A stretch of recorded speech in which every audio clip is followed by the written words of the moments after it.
Good good good good good. ਆ ਦੇਖੋ ਇਹਨਾਂ ਦਾ ਲੈਫਟ ਪਾਸਾ ਚੱਕਿਆ ਹੋਇਆ, ਸੱਜਾ ਪਾਸਾ ਡਿੱਗਿਆ ਹੋਇਆ। ਹੁਣ ਮੈਂ ਇੱਥੇ ਦਬਾਉਣਾ, ਠੀਕ ਆ। ਜੇ ਮੈਂ ਇੱਥੇ ਦਬਾਉਣਾ ਇੱਕਦਮ ਫੀਲ ਹੁੰਦਾ, ਜੇ ਮੈਂ ਇੱਥੇ ਦਬਾਵਾਂ ਇੱਧਰ, ਠੀਕ ਹੈ। ਹਾਂਜੀ ਪੂਰਾ ਆ ਬਾਂਹ ਤੁਸੀਂ ਦੇਖਿਆ, ਜੇ ਅਸੀਂ ਇੱਧਰ ਨੂੰ ਫੀਲ ਹੋਣ ਲੱਗ ਜਾਂਦਾ ਨਾ ਪੂਰਾ ਹੁੰਦਾ, ਪਰ ਆ ਦੇਖਿਆ ਆ ਠੀਕ ਆ। ਹਾਂਜੀ ਤੁਹਾਨੂੰ ਆ ਕਾਫੀ ਲੱਗਣਾ ਆ, ਪਰ ਮੈਨੂੰ ਦੱਸਿਆ ਹਾਂ ਇੱਥੇ ਕਾਫੀ ਹੋਏ ਹੋਏ।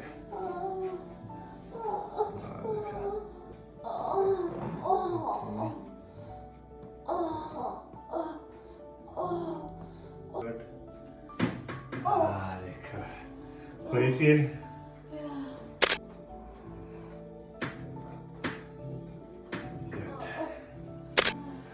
ਜਦੋਂ ਦਬਾ ਰਹੇ ਆ ਕੱਟ ਅੱਗੇ ਨਾਲ। ਹਾਂਜੀ ਲੱਗ ਰਿਹਾ। ਹਾਂ ਇੱਥੇ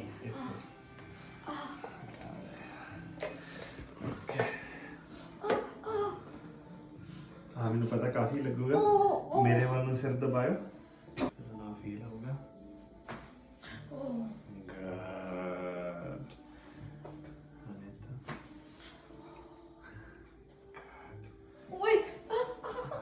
good good good good good good. ਓਏ ਇਹ ਨਹੀਂ ਬਰਦਾਸ਼ਤ ਹੋ ਰਿਹਾ। ਬਸ ਹੋ ਜਾਣਾ ਥੋੜਾ ਜਿਹਾ ਹੋਰ ਪਲੀਜ਼ ਪਲੀਜ਼। 5 4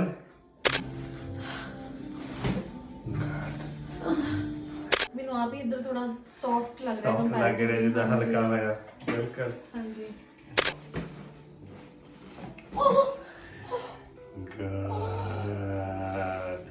ਹੁਣ ਮੈਂ ਉਹੀ ਪੁਆਇੰਟਾਂ ਤੇ ਦਬਾਉਣਾ। ਜੇ ਮੈਂ ਇੱਥੇ ਦਬਾਵਾਂ ਫਰਕ ਲੱਗਦਾ ਅੱਗੇ ਨਾਲ, ਹਾਂਜੀ ਜੇ ਮੈਂ ਇੱਥੋਂ ਦਬਾਵਾਂ ਨਹੀਂ ਹੈ ਪੇਨ। ਹਲਕਾ ਲੱਗ ਰਿਹਾ। ਹਾਂਜੀ Very thank you so much. most thank you welcome। Thank you.